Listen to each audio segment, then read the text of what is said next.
Hi welcome back to Rekha Sri foods. ఈరోజు వీడియోలో మిగిలిపోయిన అన్నంతో ఒక మంచి స్నాక్ రెసిపీ చూపిస్తున్నాను. ఇలా చేసి పెట్టారంటే పిల్లలైనా పెద్దలైనా చాలా ఇష్టంగా తింటారు. చాలా ఈజీగా కూడా ప్రిపేర్ చేసేసుకోవచ్చు.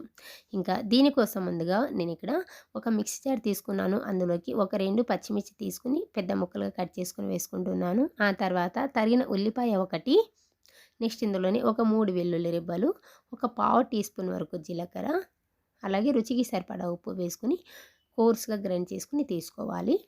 సో ఈ విధంగా గ్రైండ్ చేసుకున్న తర్వాత ఇప్పుడు ఇందులోకి మిగిలిపోయిన అన్నం 1 కప్పు వరకు వేసుకుంటున్నాను. మీ దగ్గర మిగిలిన రైస్ లేదనుకోండి, నార్మల్ అన్నంతో కూడా చేసేసుకోవచ్చు. వేసుకున్న తర్వాత నెక్స్ట్ ఇందులోని ఉడికించుకున్న బంగాళదుంప ఒకటి పెద్ద ముక్కలుగా కట్ చేసుకుని వేసుకోండి.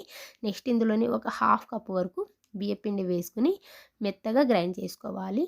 సో పిండి కన్సిస్టెన్సీ అనేది ఇలా చేత్తో పట్టుకుంటే గట్టిగా ఉండాలి. ఒకవేళ పల్చగా అయిందనుకోండి, ఇంకా కొద్దిగా బియ్యపిండి వేసుకుని మిక్సీ పట్టుకోవాలి. కొంచెం గట్టిగా ఉండేలాగా చూసుకోవాలి పిండి ముద్దని. సో ఇదంతా కూడా ఒక ప్లేట్లో తీసుకుంటున్నాను. తీసుకున్న తర్వాత ఇప్పుడు ఇందులోకి తరిగిన కరివేపాకు కొద్దిగా, తరిగిన కొత్తిమీర కొద్దిగా, అలాగే 1 స్పూన్ వరకు నువ్వులు వేసుకుంటున్నాను. నువ్వులు వేసుకోవడం వల్ల టేస్ట్ బాగుంటుంది, అలాగే ఫ్లేవర్ కూడా బాగుంటుంది. వేసుకుని ఇదంతా కూడా ఒకసారి బాగా కలుపుకోవాలి. ఈ విధంగా ముద్దలాగా చుట్టుకున్న తర్వాత ఇప్పుడు ఒక చపాతీ పీట తీసుకుని దానికి 1 స్పూన్ వరకు ఆయిల్ వేసుకుని ఆయిల్ని అప్లై చేసుకోండి. పెట్టుకున్న తర్వాత పిండి ముద్ద పెట్టుకుని ఫస్ట్ ఇలా చేత్తోనే ఒత్తుకోవాలి. ఇలా ఒత్తుకున్న తర్వాత రోలర్తో మరీ పల్చగా కాకుండా కొంచెం మందంగా ఉండేలాగా రోల్ చేసుకోవాలి.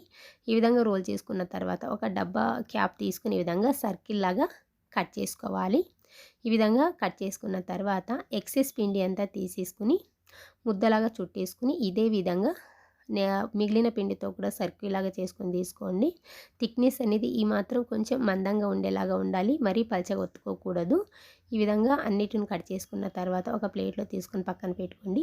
ఆ తర్వాత డీప్ ఫ్రైకి సరిపడా ఆయిల్ పెట్టుకొని ఆయిల్ బాగా హీట్ అయిన తర్వాత మంటను మీడియం ఫ్లేమ్లో పెట్టుకుని అటు ఇటు తిప్పుకుంటూ మంచి కలర్ వచ్చేంత వరకు ఫ్రై చేసుకోవాలి. ఒకవేళ హై ఫ్లేమ్లో పెట్టుకుని ఫ్రై చేసుకున్నారనుకోండి, పైన కలర్ వచ్చేస్తాయి కానీ లోపలంతా కూడా పచ్చిగానే ఉండిపోతాయి. అందుకని మీడియం ఫ్లేమ్లో పెట్టుకుని మాత్రమే ఫ్రై చేసుకోవాలి.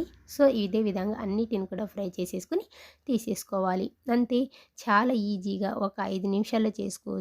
ఈ రెసిపీ నచ్చితే మాత్రం లైక్ చేసి అలాగే సబ్స్క్రైబ్ చేసుకోవడం మాత్రం అస్సలు మర్చిపోకండి. Thank you.